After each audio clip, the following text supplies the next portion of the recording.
Meus irmãos, que o nosso Mestre Jesus, através de seus mensageiros divinos, possam nos envolver neste momento, para que possamos, auxiliados pelo amparo, trazermos aquilo que for de mais importante, de mais útil, de mais necessário para o nosso crescimento, para a nossa evolução, principalmente para a nossa libertação. Que Jesus nos ampare. É um prazer novamente retornarmos a Divinópolis para falarmos desta doutrina de luz e entendimento. É sempre um grande prazer para nós falarmos dos ensinamentos que Kardec, com muito amor, com muito carinho, codificou a mensagem dos Espíritos para cada um de nós, a fim de facilitar a nossa vida. Nosso tema é educação e importância da família.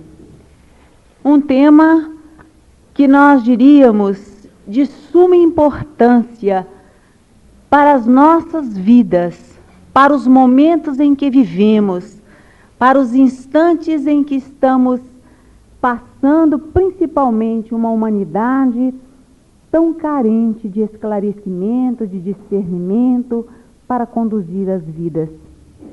E a educação é algo que se torna imprescindível a cada um de nós para a nossa ascensão evolutiva. Nós não pretendemos fazer uma palestra onde não haja participação. Nós gostaríamos de aqui juntos dialogarmos, falarmos sobre o tema da noite, porque, como nós dissemos, ele vem justamente de encontro às nossas necessidades momentâneas.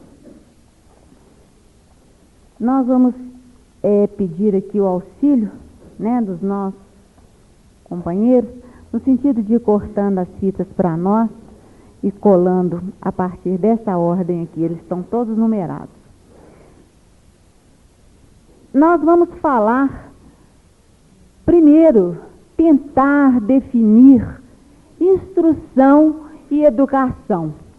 São dois termos que nós confundimos, são dois termos que nós somatizamos, dando-lhes, muitas das vezes, as mesmas características e, às vezes, compreendendo como se fosse uma única coisa, como se esses termos quisessem dizer a mesma coisa.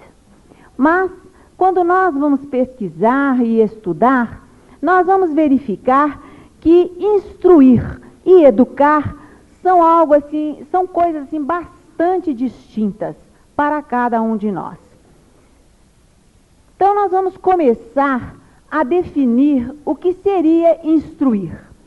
Instruir é um termo ligado ao intelecto, ao passo que educar está ligado ao caráter. Então, instruir, de acordo com a definição sociológica, quer dizer ilustrar a mente com certa soma de conhecimentos sobre um ou vários ramos científicos. Então, quando nós estamos vendo, é bem voltada para o desenvolvimento da nossa intelectualidade. Já educar é mais voltado para um trabalho quanto ao nosso caráter, quanto àquelas qualidades que nós vamos ter que adquirir para trabalharmos durante a nossa vida. São os recursos que vamos somar à nossa individualidade para auxiliar-nos a vencer os nossos obstáculos, as nossas próprias dificuldades. Esses recursos é que nós definimos como caráter. Cada um de nós tem um caráter específico, de acordo com esses recursos que vamos somando. Então, vamos definir o que seria educar. Se instruir está voltado para o lado intelectual, educar está voltado para o lado do caráter, nós colocamos então que, de acordo com Pestalozzi, ele fala para nós que educação é o desenvolvimento harmônico de todas as faculdades do indivíduo. Pestalozzi foi um pedagogo e educador por excelência. E ele trouxe essa definição de educação para nós. Educação é o desenvolvimento harmônico de todas as faculdades do indivíduo. Então, já deu para a gente diferenciar. Eu queria que você deixasse os cartazes para mim, sem tirá-los, porque nós vamos correlacionar um com o outro, certo? Nós vamos fazer uma correlação. Então, nós vimos ali o instruir. Volta para mim com instruir. É o primeiro. Você tirou? Isso, foi o primeiro que você tirou. Então, educação, desenvolvimento harmônico. Educar seria o quê? Desenvolver os poderes do espírito, não só na aquisição do saber, né? Especialmente na formação e consolidação do caráter. E essa consolidação do caráter está voltado para as nossas qualidades morais. Então, a gente já começa aqui a fazer uma comparação. Enquanto instruir é algo voltado para a parte intelectual, onde nós podemos adquirir vários campos de conhecimentos científicos, o caráter é algo que vai consolidar-se, né? Que vai se basear, que vai se alicerçar em qualidades morais. Ou seja, qualidades essas que Pestalozzi define como o quê? Faculdades. Nós temos várias faculdades, vários potenciais a serem desenvolvidos. Não só o intelecto é uma faculdade do indivíduo, mas não é todo o seu potencial. Então, daí nós vamos ver a diferença do instruir para educar. Enquanto o instruir está voltado para uma faceta dos nossos potenciais ou para um lado de uma das nossas faculdades, a educação se volta para o todo do ser. Se volta para esse caráter, para essa somatória que é o indivíduo. O indivíduo não é só intelecto.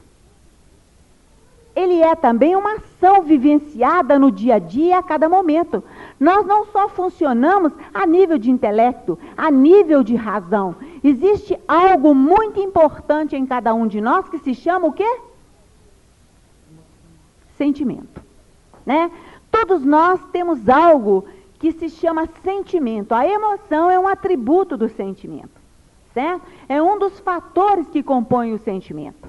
Mas o fator, uma das nossas faculdades, seria o nosso sentimento. Então, enquanto a instrução está voltada para o nosso lado intelectivo, a educação está voltada para o nosso lado de sentimento. Coração e razão. Duas asas que precisam caminhar juntas para alçarmos o voo da liberdade. A evolução não se faz num só nível, ela se faz paralela. Não adianta nada nós crescermos intelectualmente e deixarmos o sentimento rastejando. Assim como não adianta nada nós crescermos no campo do sentimento e rastejar no campo da intelectualidade. Porque um vai auxiliar o outro a compreender melhor a própria razão do viver. A partir do momento que nós começamos a desenvolver a nossa inteligência pelo processo evolutivo de cada um de nós, nós vamos descortinando novos horizontes, o nosso discernimento se abre e nós começamos a compreender de uma maneira mais clara e mais evidente a verdadeira razão de existirmos. Até então, nós ficamos nas quimérias, né? Naquelas ideias de geração espontânea que não passa de quimérias, que não são realidades, porque do nada só se pode tirar nada. Certo? Alguma dúvida até aí? John Locke vai falar para nós algo muito interessante. Ele vai falar que educar é fazer espíritos retos, dispostos a todo momento a não praticarem coisa alguma que não seja conforme a dignidade e a excelência de uma criatura sensata. Novamente, nós vamos ver que é a área do sentimento. O caráter é a consolidação dos valores morais dentro de nós.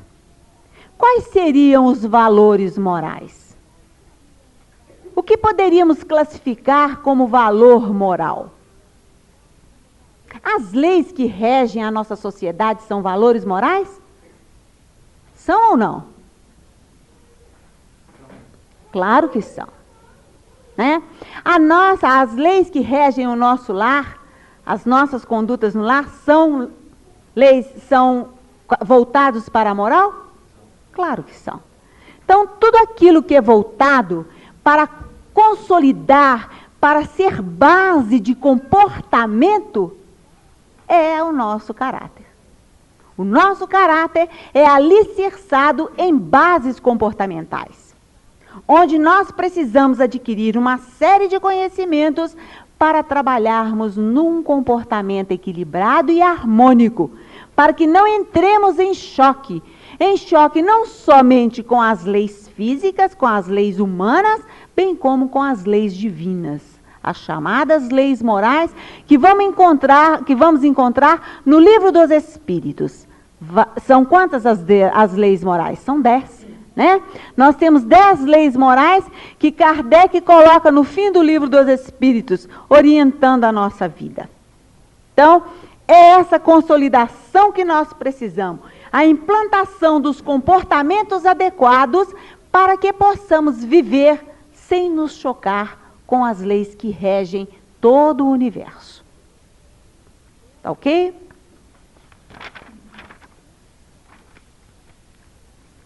Bom, nós estamos falando de educação, mas seríamos justos falar de educador. Qual seria o modelo de educador que nós teríamos na Terra? Qual foi o maior educador que a Terra já conheceu, que nós consideramos hoje como modelo de educador? Jesus.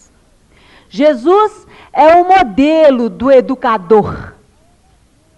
Então nós diríamos, é para nós muito difícil nos tornarmos educador? O que vocês acham? É difícil? É. Por quê? Porque nós gostamos de ser educadores. Mas antes de nos tornarmos educadores, nós temos que ser educados. Por isso é que é difícil. Porque nós já nos damos a posição de educadores, jamais de educandos. Então nós precisamos primeiro passar pela fase de educando, para depois nos tornarmos educadores. Mas às vezes a vida nos leva a ter que passar pela educação e ser educador ao mesmo tempo. Não acontece isso conosco?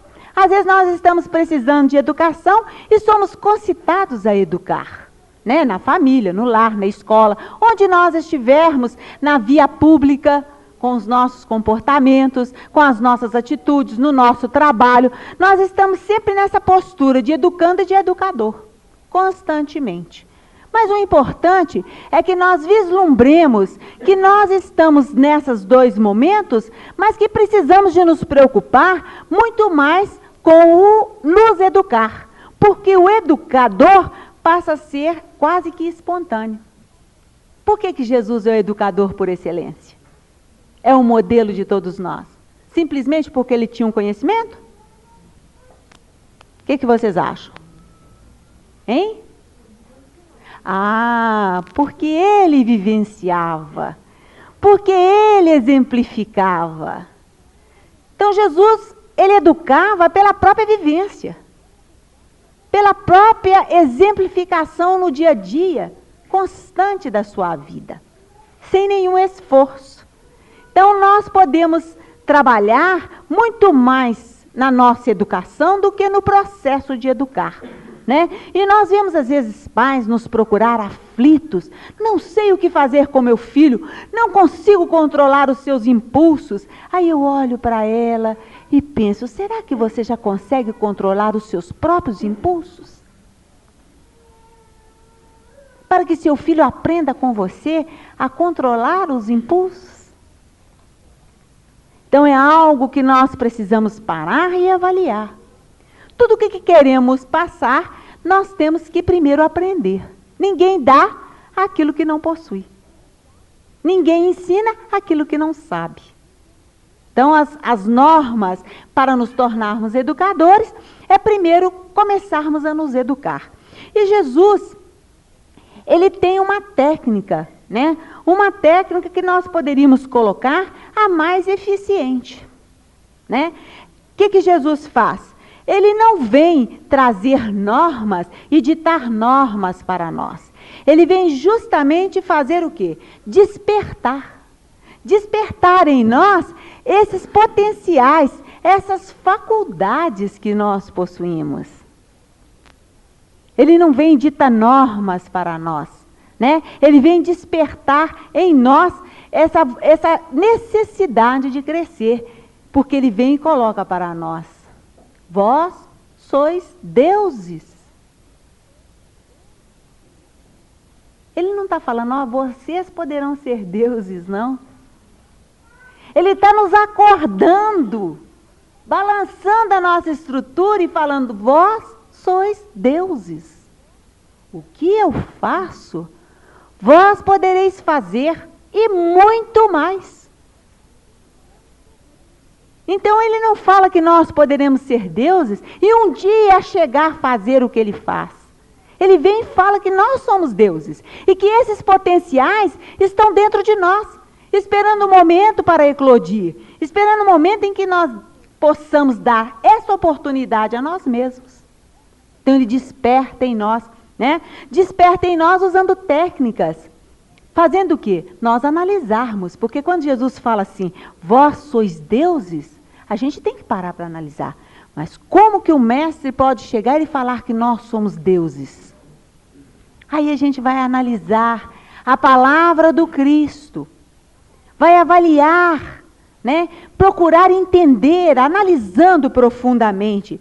Nós vamos fazer o quê? Perquirir, investigar cuidadosamente as palavras do mestre para penetrarmos na sua essência, adquirirmos o quê? O discernimento para entendermos, levantar o véu desse ensinamento do Cristo, né? Ele não só nos ajuda a discernir, como também a assimilar. Assimilando, nos dizendo que o que ele faz, nós poderíamos fazer também. E talvez muito mais. Iria depender de cada um de nós. E não só nos leva, né, a assimilar, como a aprender. Aprender e entender também são duas definições bastante distintas. Na maioria das vezes, nós entendemos as coisas. Apreender é diferente. Apreender quer dizer viver, saber executar.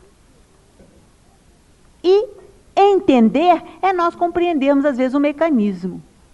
Então, eu posso entender o porquê que essa luz aqui acende.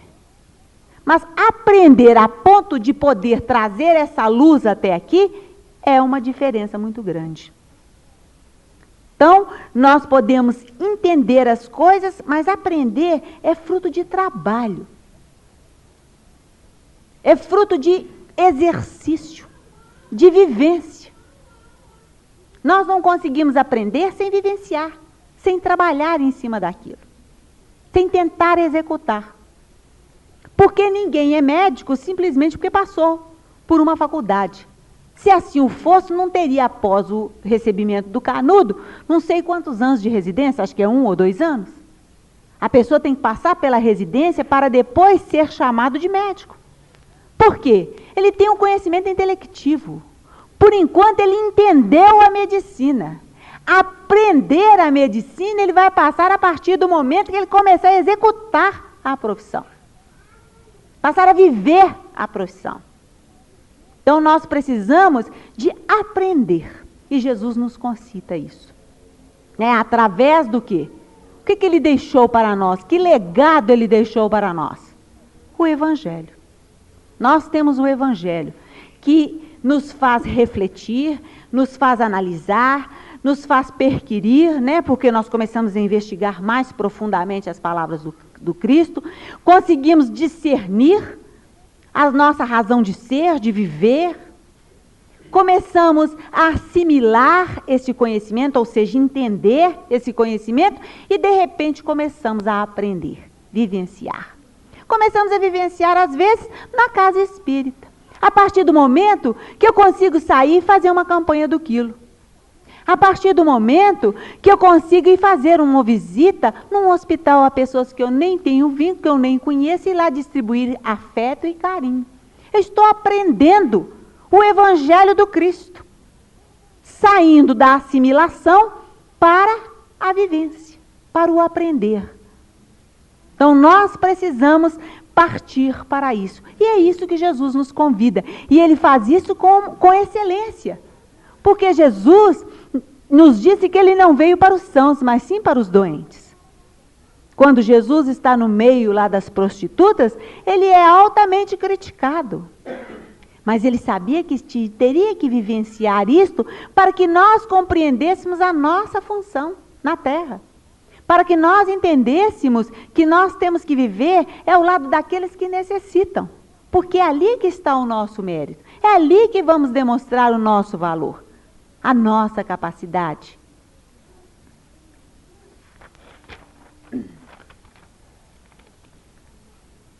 Bom, nós falamos de Jesus como educador por excelência. Descobrimos o método dele. Mas é preciso que haja entre educador e educando, entre mestre e discípulo, para que haja um aprendizado, é necessário que haja também uma correlação. É preciso que cada um entenda os seus deveres. Mestre e discípulos possuem deveres específicos. Cada um tem dever específico. E de todos os dois, necessita-se uma correlação, ou seja, um retorno. Não existe aprendizado sem retorno. É preciso que o mestre irradie para o discípulo e o discípulo irradie para o mestre. Não adianta nada o mestre irradiar o seu conhecimento em favor do discípulo se o discípulo não fornecer o mesmo recurso, não irradiar para ele. Quando isso não acontece, não existe aprendizado. Irradiar é fruto de esforço, é fruto de trabalho. Porque o mestre, ele não vai trazer para nós o conhecimento pronto. Né? O que o mestre faz? Ele vai mostrar como adquirir o conhecimento. O meio, dar-nos os recursos para nós adquirirmos o conhecimento. Né? Ele vai o quê? Orientar essas forças, essas faculdades que cada um de nós possui. Orientar no sentido de nós sabermos canalizar essas faculdades, no sentido de nós sabermos direcionar essas faculdades que todos nós possuímos, né? E coloca-nos, acima de tudo, em condição de agir por nós mesmos. Porque a evolução não se faz pelo que os outros façam, mas sim porque cada um de nós façamos em favor de nós mesmos. Quando nós chegarmos do outro lado, ninguém vai me perguntar o que fulano fez, mas sim o que eu fiz em meu próprio favor. Ninguém vai me perguntar se a casa espírita que eu frequentava, o pessoal fez isso, aquilo outro. Vai me perguntar o que eu fiz com os meus recursos, com as faculdades que me foram delegadas. Então, nós precisamos de caminhar por nós mesmos. E o mestre é esse que nos dá a condição e nos dá a possibilidade, descortinando e orientando-nos, de caminharmos por nós mesmos. Dando-nos o remédio, orientando-nos como tomá-lo. Mas quem tem que tomar somos nós. Certo? Então, se não há essa reciprocidade, essa correlação entre mestre e discípulo, não há aprendizagem. Certo?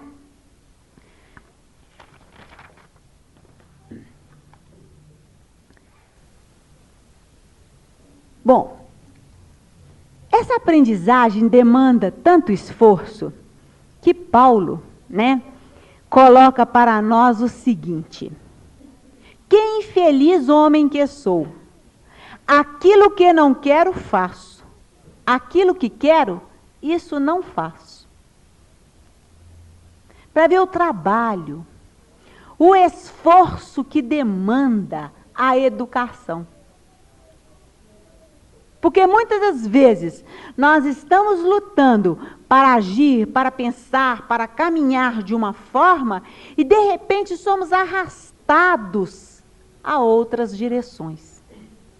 Então isso demanda um esforço, um trabalho, uma perseverança, uma continuidade de estímulos individuais em cada um de nós. É a força de vontade dentro de nós.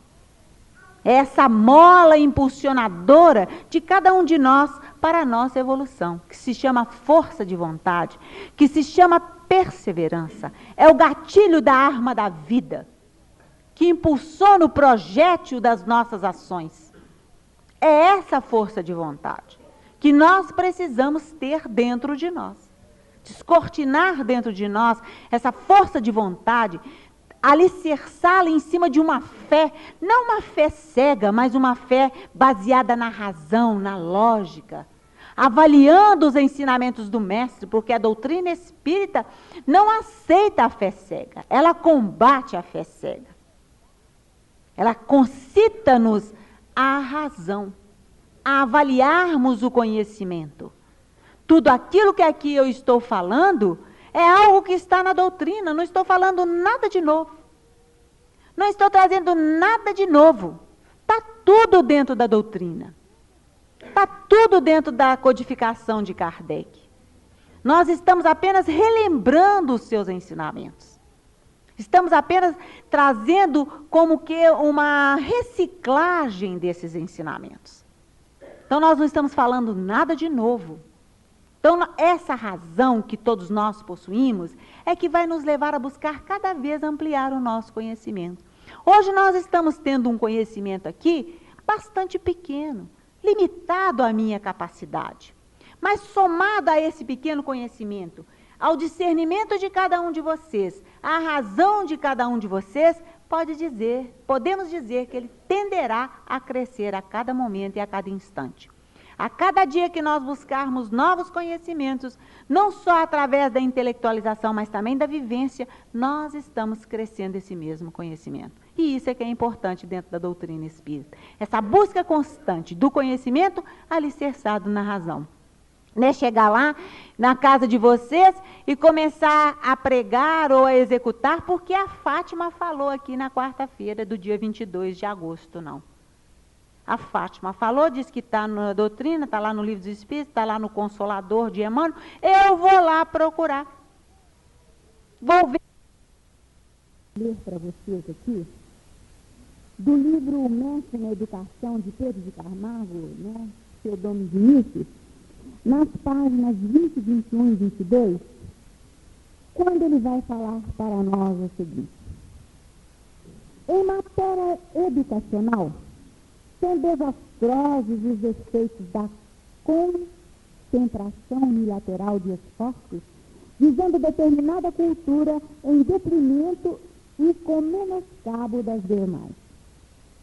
Verifica-se, em geral, por parte dos pais, uma grande preocupação, até certo ponto muito elevável, sobre a educação dos filhos no que respeita à inteligência.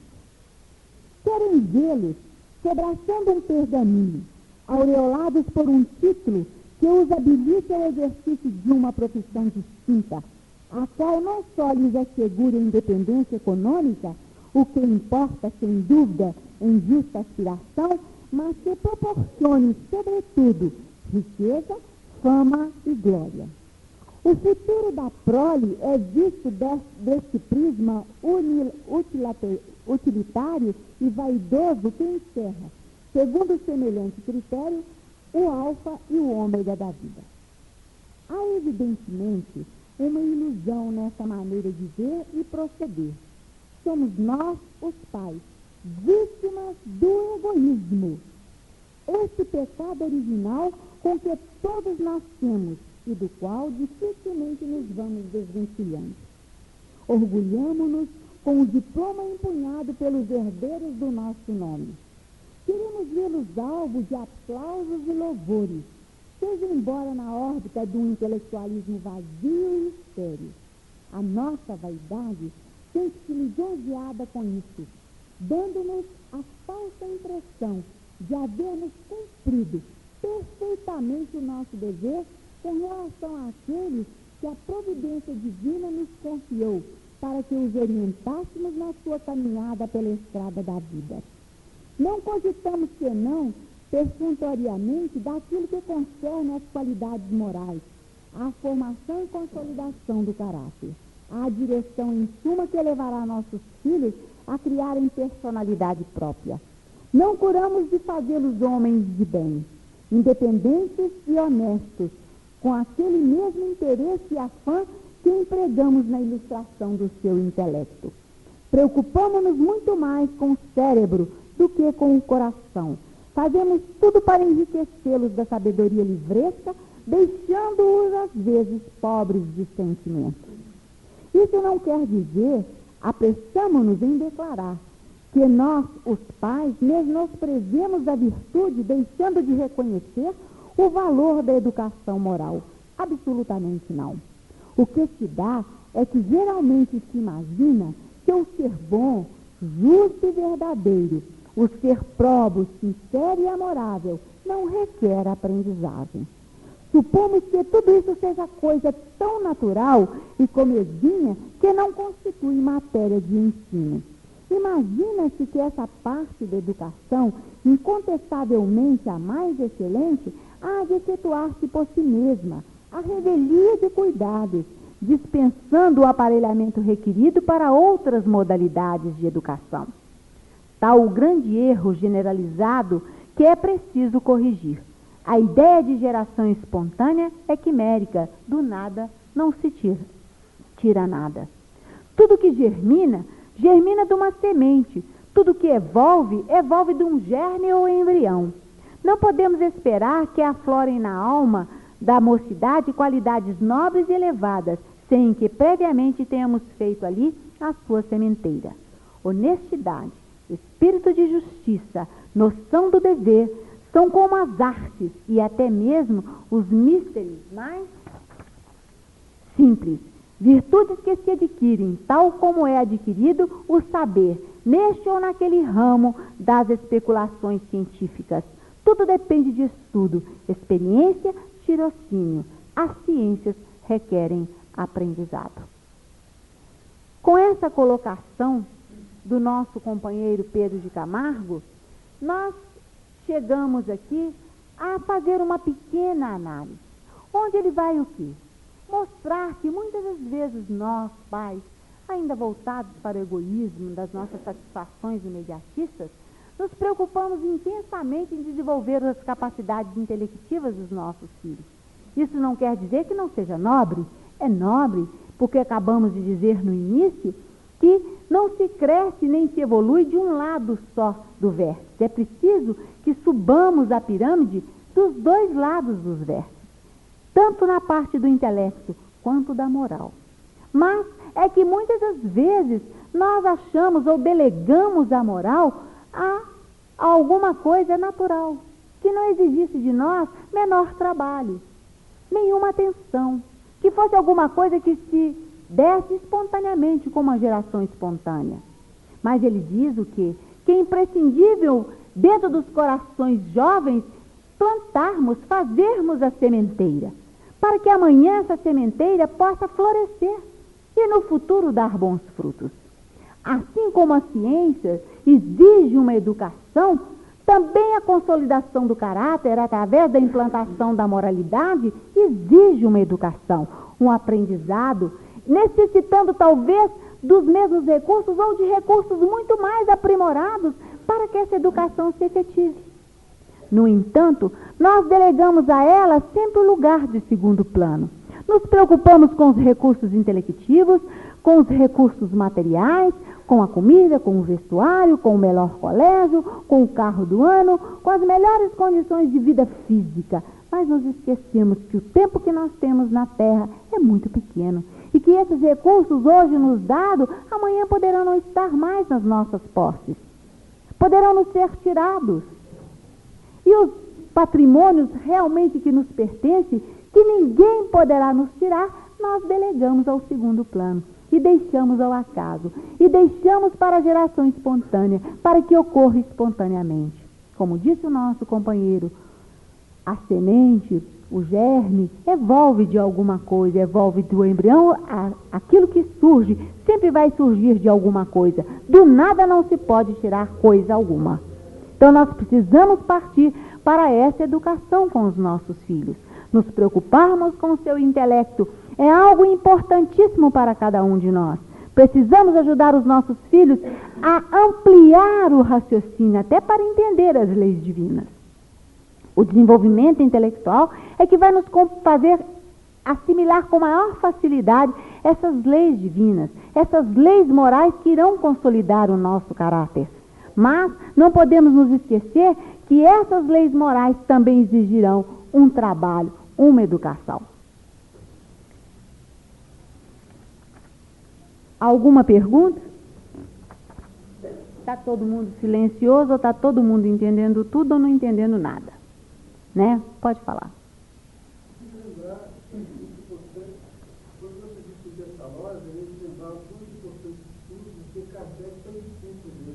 Justamente.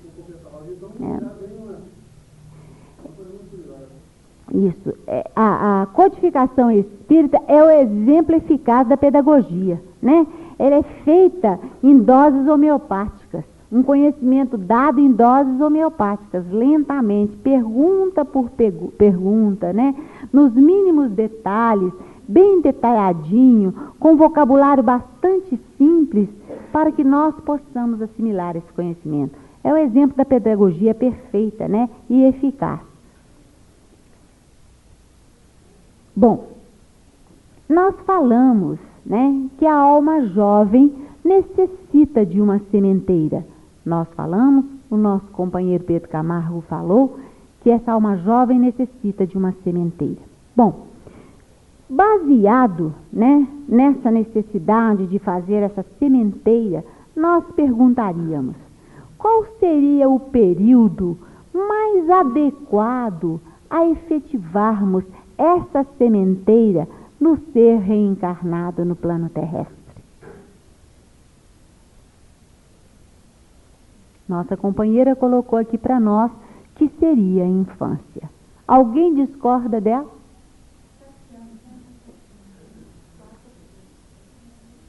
4 a 5 especificamente? Até 7 anos?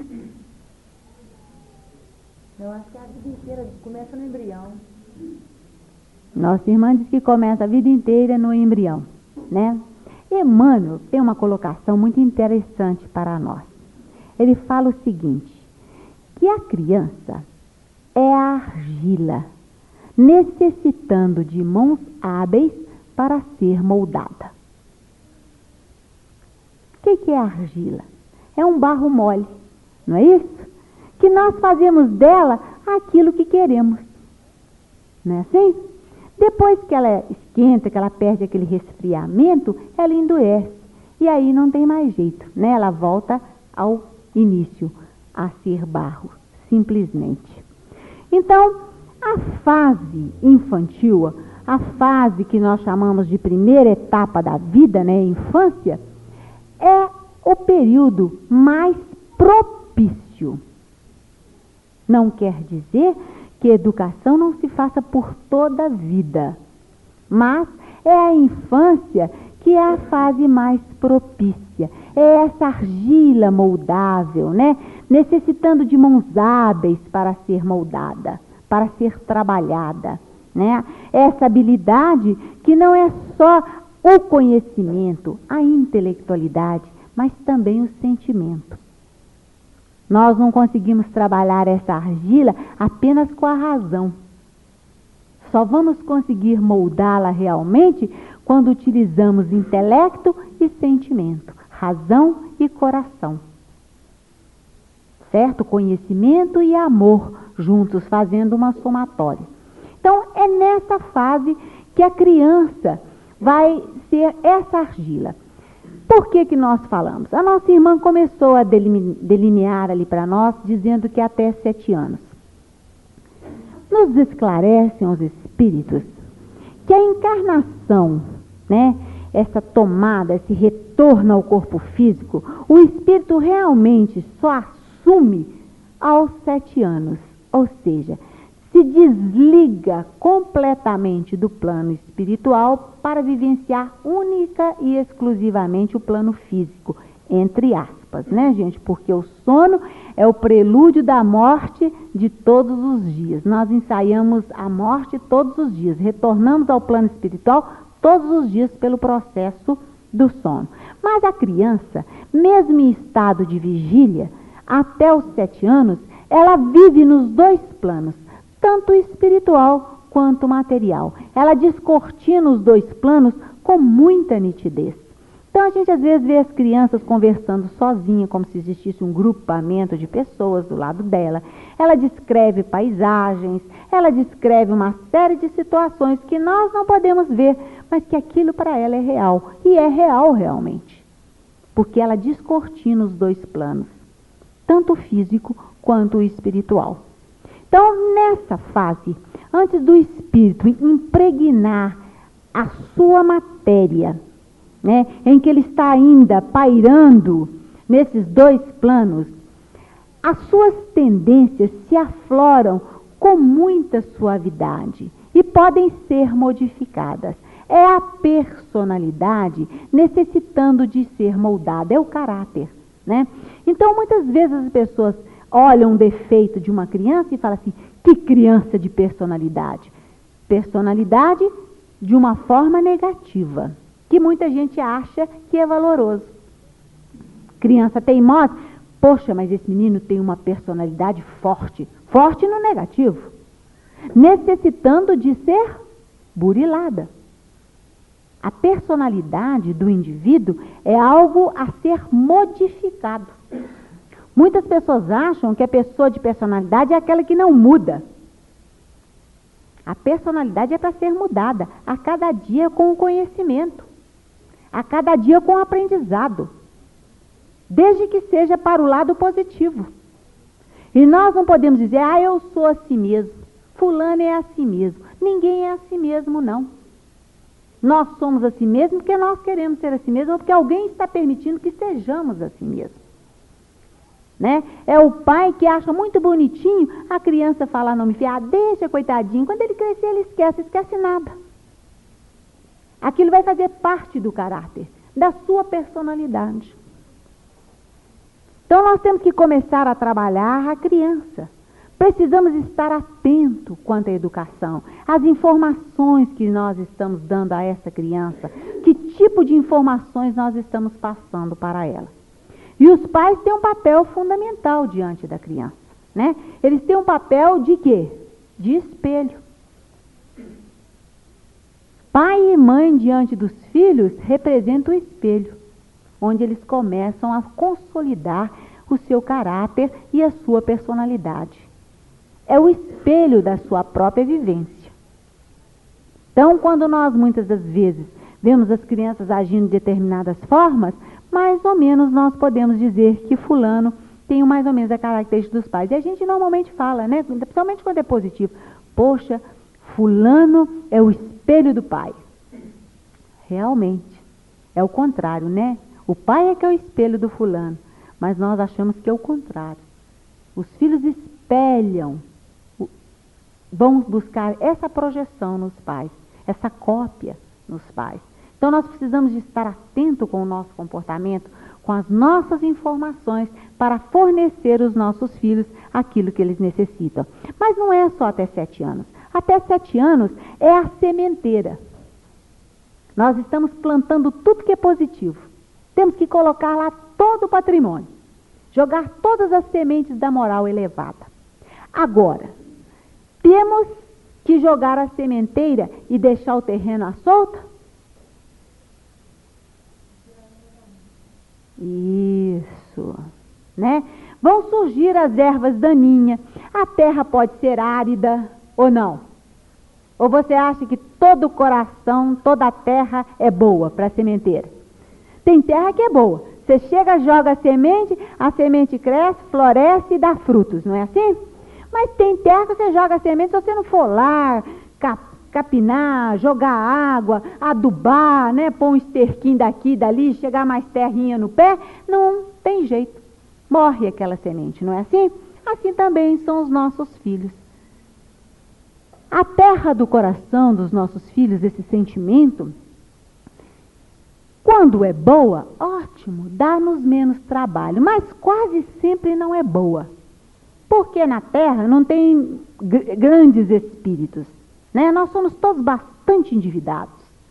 Por mais bonitinho que seja o nosso filho, por mais engraçadinho, por mais amor que tenhamos a ele, pode estar certo que ele tem uma boa bagagem de deficiências a ser corrigida. Então nós temos que parar de ser o quê? Advogados de defesas, mas também não temos que ser promotores. Nós não estamos lá para julgar os nossos filhos, nem para ser advogados dos nossos filhos. Nós estamos ali para orientar os nossos filhos, para ajudá-los a conduzir a própria vida. Então o que nós vamos fazer? Jogar a semente e tentar ver que tipo de terreno é aquele. Se o terreno é árido, nós vamos ter que o quê? Ir lá, cavar, jogar uma aguinha, pôr um esterquinho, não é isso? Qual seria essa água, esse esterco que nós podemos colocar no coração dos nossos filhos? O que vocês acham? O conhecimento é um. Poderia ser a água, né? Que é o alimento maior. O que mais? O exemplo, que é o adubo, né? O exemplo é aquele adubo que vem e dá aquela condição da semente florescer. O amor é excelente? O amor é algo assim imprescindível para que esse terreno se torne propício, para que ele adquira as qualidades necessárias para que essa semente possa florescer. Então, é o trabalho de cada um de nós. E muitas das vezes nós pais delegamos isso às escolas. Né? O professor que tem que ensinar, e eu já vi muita gente, eu sou mãe, vou muito em reunião de pais, né? E vejo lá a mãe chegar e falar, olha, você tem que dar um jeito no meu filho, eu não aguento ele dentro de casa. A professora que tinha que falar com ela, você tem que dar um jeito no seu filho, porque eu não aguento ele dentro da sala. Mas é o contrário. É nós passando a nossa responsabilidade para a professora. Nós pomos o nosso filho no jardim porque ele é um capeta. Não é porque ele precisa de conviver, aprender, ser sociável, conviver com isso. Não, é para ficar livre dele pelo menos um quarto do dia. Nós pegamos uma televisão e enfiamos a televisão na frente dele o dia inteirinho para ele nos dar sossego. Para que eu possa ver a novela, para que eu possa fazer meu crochê, para que eu possa fazer meu tricô, para que eu possa conversar com as minhas amigas, para que eu possa trabalhar fora e assim por diante. Isso é irresponsabilidade. Porque nós não somos donos dos nossos filhos, eles não nos pertencem, mas nós somos os seus tutores.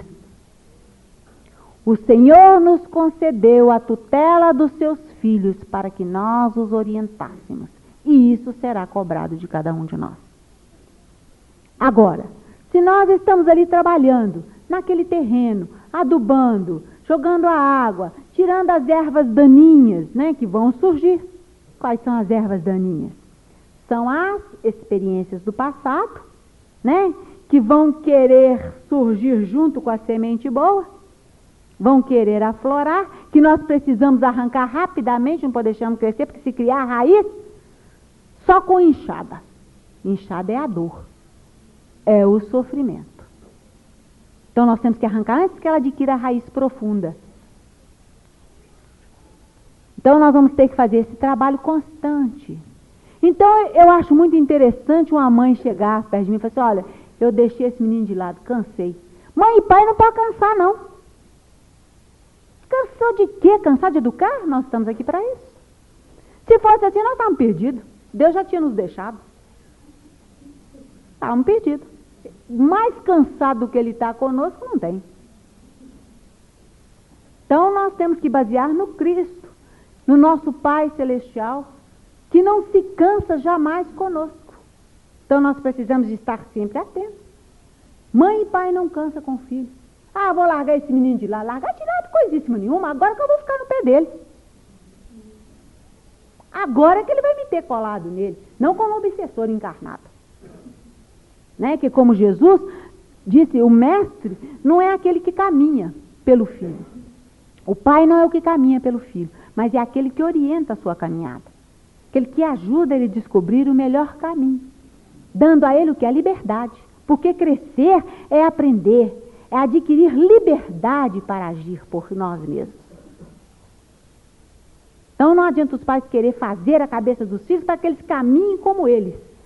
Mas é dar a ele todo o recurso para que ele, através do conhecimento, através da própria capacidade desse discernimento, possa caminhar por si próprio. Isso é que é importante. O Consolador, né, vai trazer para nós, na questão 109,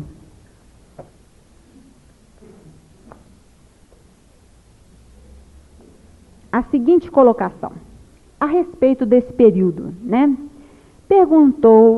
A pergunta é a seguinte: o período infantil é o mais importante para a tarefa educativa? Ele responde: o período infantil é o mais sério e o mais propício à assimilação dos princípios educativos. Até os 7 anos, o espírito ainda se encontra em fase de adaptação para a nova existência em que lhe compete no mundo. Nessa idade, ainda não existe uma integração perfeita entre ele e a matéria orgânica.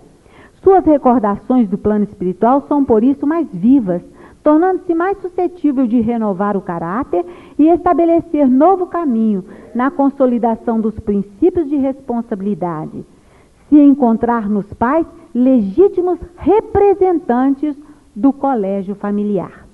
Eis porque o lar é tão importante para a edificação do homem e porque é tão profunda é a missão da mulher perante as leis divinas. Bom, entramos então na importância do lar, na importância da família, correlacionado com essa educação.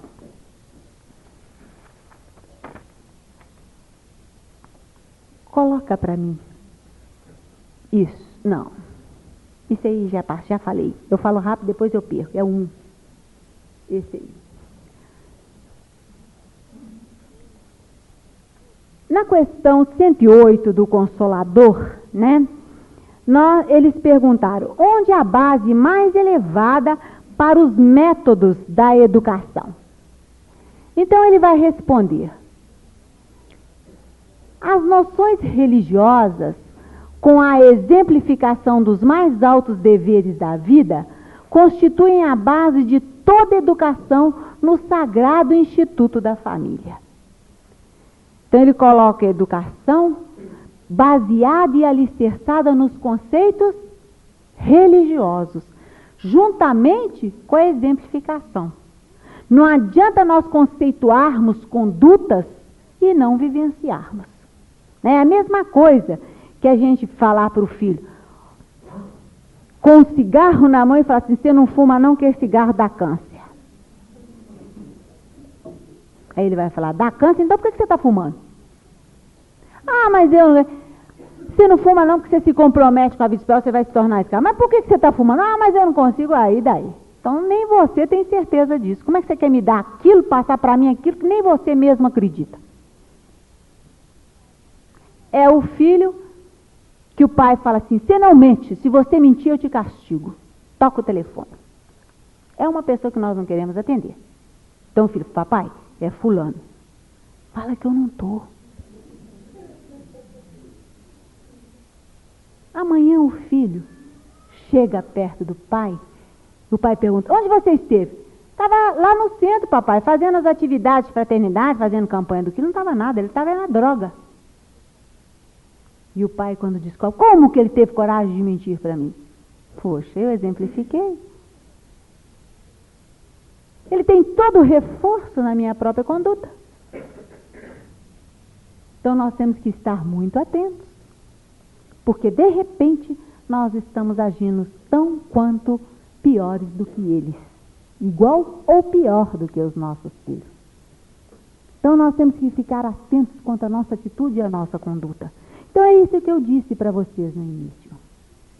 Educar e ser educador é tarefa contínua, constante em nossa vida. Educar-nos é estarmos vigilantes, constantemente vigilantes quanto à nossa maneira de ser, de agir, de pensar, de falar. Porque é isso que nós estaremos transmitindo àqueles que estão à nossa volta. É essas informações que nós vamos estar trazendo àqueles que estão junto de cada um de nós. Principalmente dos nossos familiares, dos nossos entes queridos, onde o nosso convívio se torna muito mais intenso, por um tempo muito maior. Então a nossa vivência lá vai ser fundamental. Um exemplo constante. Nós que somos psicólogos e trabalhamos muito com jovens, a gente cansa de ouvir jovens dizer: ah, o meu pai fala para não fazer isso, para não fazer aquilo, mas ele não faz, ele não vivencia, ele age pior do que muitas pessoas aí fora. Então, amanhã encontramos jovens desequilibrados, pais desorientados por verem seus filhos tomar rumos difíceis, como é o problema das drogas, que hoje assolam o mundo pela falta da educação. Droga é fruto da deseducação, onde os lares só se preocupam quando o mal já está implantado, quando o germe já tomou conta. Então chegam e batem às nossas portas, como se fôssemos a única tábua de salvação. E muitas das vezes, ao querermos trabalhar com o jovem drogado e querermos trabalhar com os pais, eles se recusam. Mas não tem condição de tirar nenhum jovem da droga se não tirarmos os próprios pais dos desequilíbrios em que eles se encontram. Não tem condição, porque normalmente estes processos trazem um desequilíbrio muito grande no seio familiar. Então, antes que nós atinjamos uma situação como esta, onde os nossos filhos se veem envolvidos em situações como estas, fugindo da realidade, fugindo das próprias responsabilidades que a vida os concita, nós precisamos avaliar as nossas atitudes, os nossos comportamentos, o que estamos oferecendo aos nossos filhos, que tipo de informações estamos transmitindo aos nossos filhos. É educação imprescindível ao ser. Vivência de amor no lar, convivência afetiva. Também vamos ter na questão 110, ele vai perguntar: qual a melhor escola de preparação das almas encarnadas na Terra? E ele vai falar: nós estamos vendo que instruir é tarefa da escola, educar é tarefa dos pais. Chegamos aqui neste momento a esta conclusão. Instruir, intelectualizar é tarefa escolar.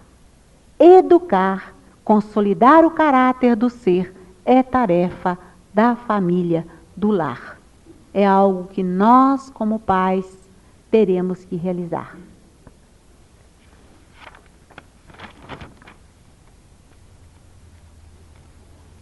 Pestalozzi, numa de suas colocações, quando ele está avaliando o comportamento humano, ele fala que o lar é a escola de virtudes sociais.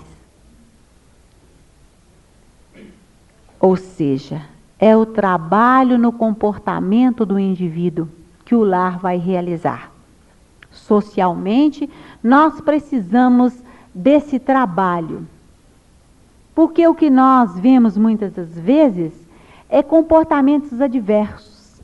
Nós somos uma coisa em casa e outra coisa no trabalho, outra coisa na casa espírita, outra coisa na rua, porque ainda não obtivemos essa consolidação de caráter. Então, o nosso caráter é oscilante, oscilante com as situações, oscilante com os nossos interesses imediatistas. Adequamos o nosso caráter de acordo com essas situações, com esses nossos interesses. Então, realmente, aí nós poderíamos dizer, fulano não tem caráter, ou seja, o caráter é oscilante, ora uma coisa, ora outra. É uma personalidade oscilante, não um indivíduo sem personalidade, a personalidade dele é que é oscilante. Personalidade todos nós temos, mas que oscila de acordo com esses objetivos a ser atendidos.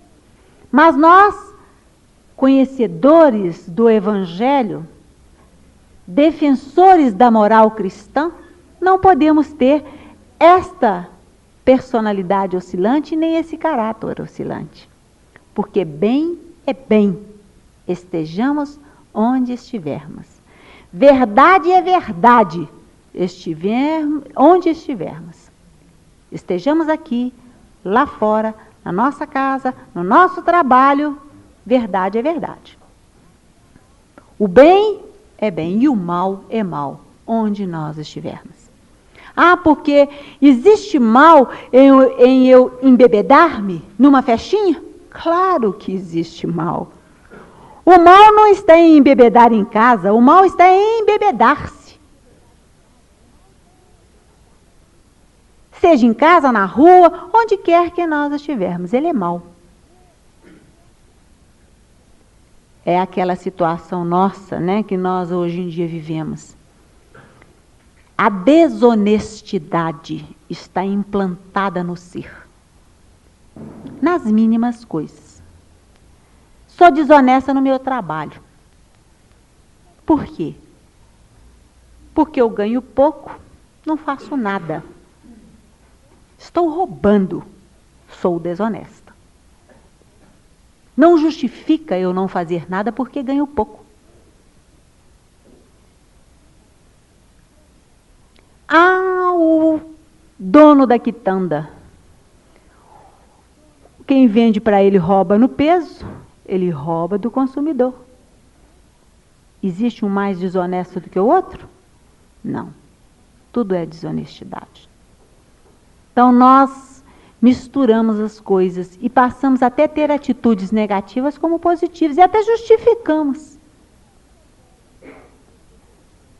Eu sonego o imposto de renda porque lá em cima só tem ladrão, eles vão pegar esse dinheiro e pôr no bolso. Acontece que o Criador não vai perguntar o que o presidente tal enfiou no bolso a você. Vai perguntar o que você enfiou no bolso que não era seu. É nessas informações que nós vamos formando o caráter dos nossos filhos. Nessas pequenas coisas que nós não damos o menor valor. Nós achamos que está tudo certo, porque todo mundo faz. Amanhã os nossos filhos, que são ladrões de vidas passadas, de um caráter distorcido, são delinquentes de cartola. E nós fomos a máquina que auxiliamos a crescer a delinquência. Então nós falamos do governo. Mas existe um ditado popular que é verdade. Cada povo tem o governo que merece. Se nós queremos alguma coisa boa e justa, nós precisamos de ser bons e justos. Antes de tudo. Isso é fruto de educação. Que nós vamos transmitir no nosso dia a dia.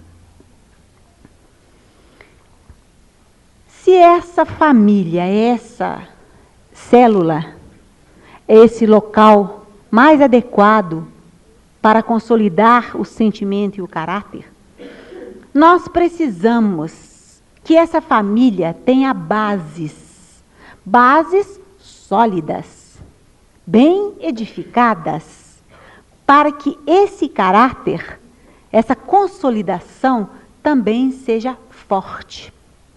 Não se constrói castelos em cima de areias, porque ao menor sinal de tempestade, ele tende a cair, a desabar. Para nós construirmos alguma coisa, nós precisamos de formar um alicerce, e um alicerce seguro, não é assim?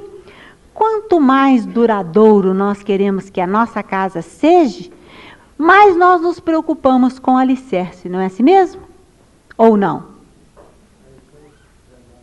Então, se nós queremos que a consolidação do caráter dos nossos filhos seja forte, que enfrente qualquer tipo de tempestade, qualquer tipo de situação difícil, os alicerces têm que ser fortes.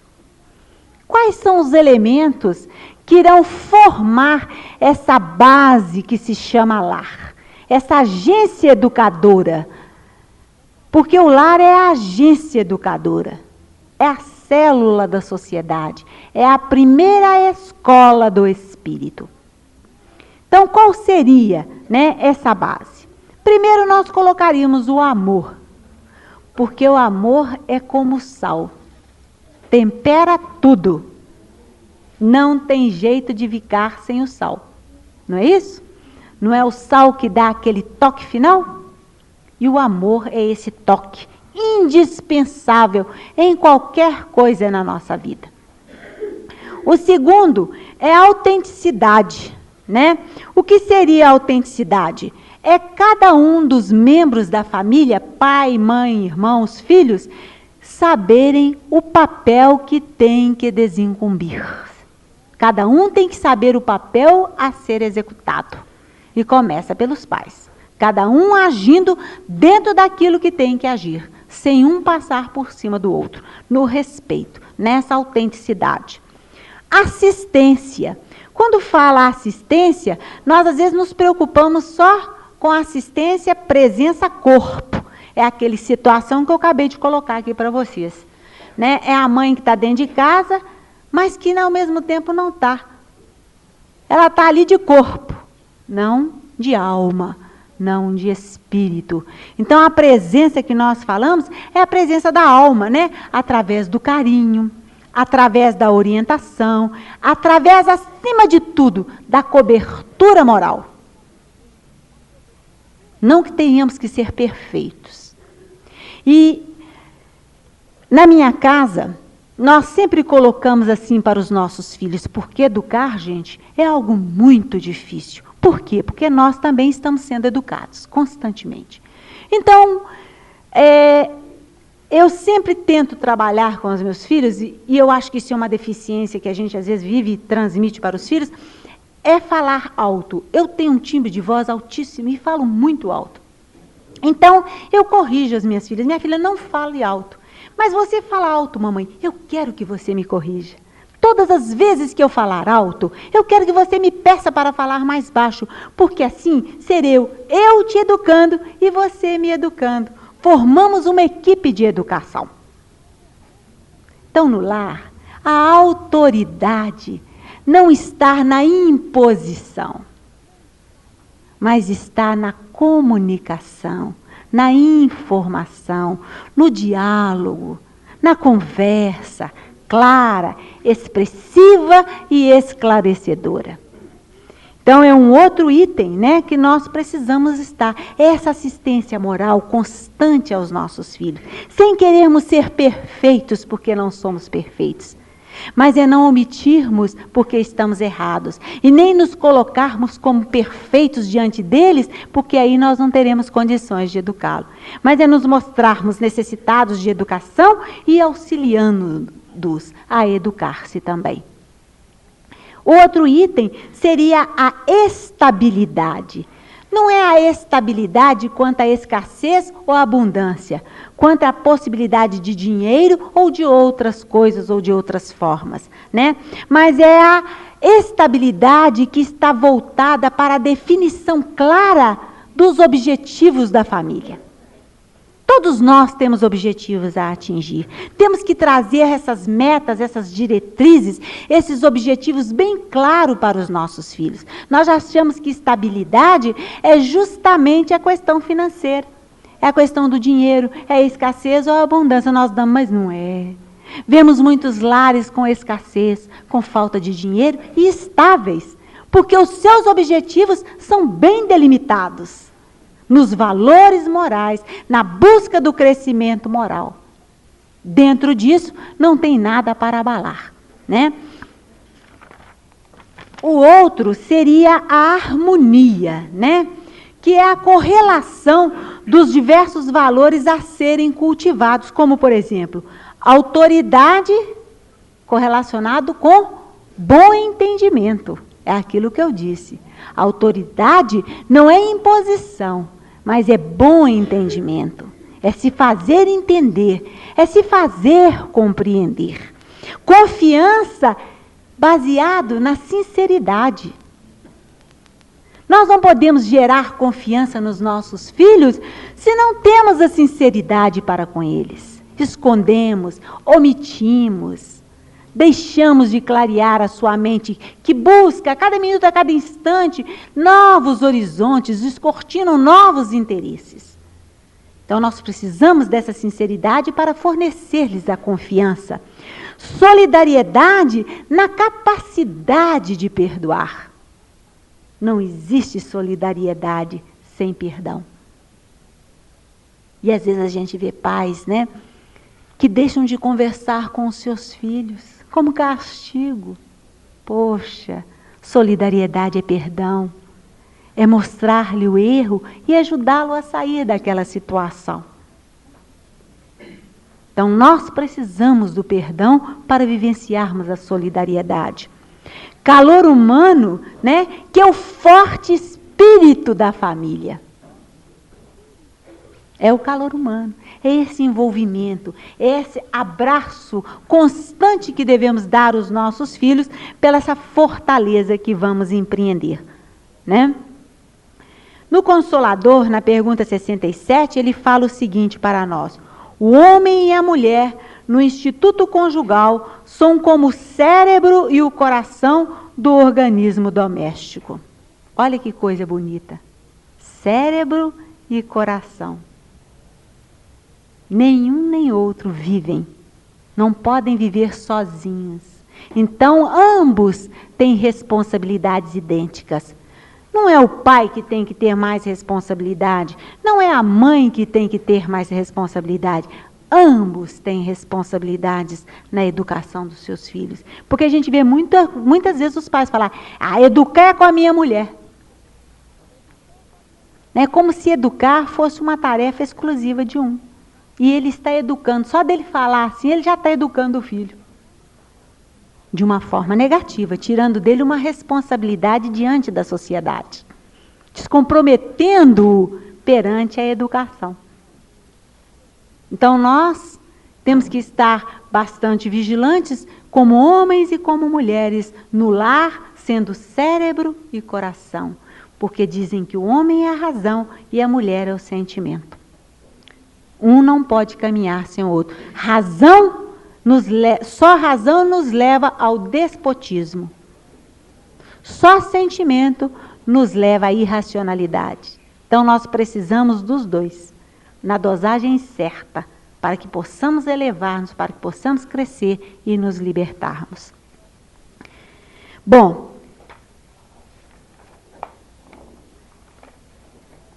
é preciso, como eu disse, que começar a educar. Como começar a trabalhar na educação? Por nós mesmos, né? Já falamos aqui várias vezes que a educação começa em nós mesmos. Em nós mesmos, a partir do momento em que transformamos as trevas que existem em nós em luz. Os vícios em virtudes. A loucura em bom senso. E a fraqueza em vigor. Assim agindo, nós estaremos nos preparando para sermos verdadeiros educadores por excelência. Para fechar o estudo da noite, nós gostaríamos de contar uma pequena história para nós avaliarmos a educação.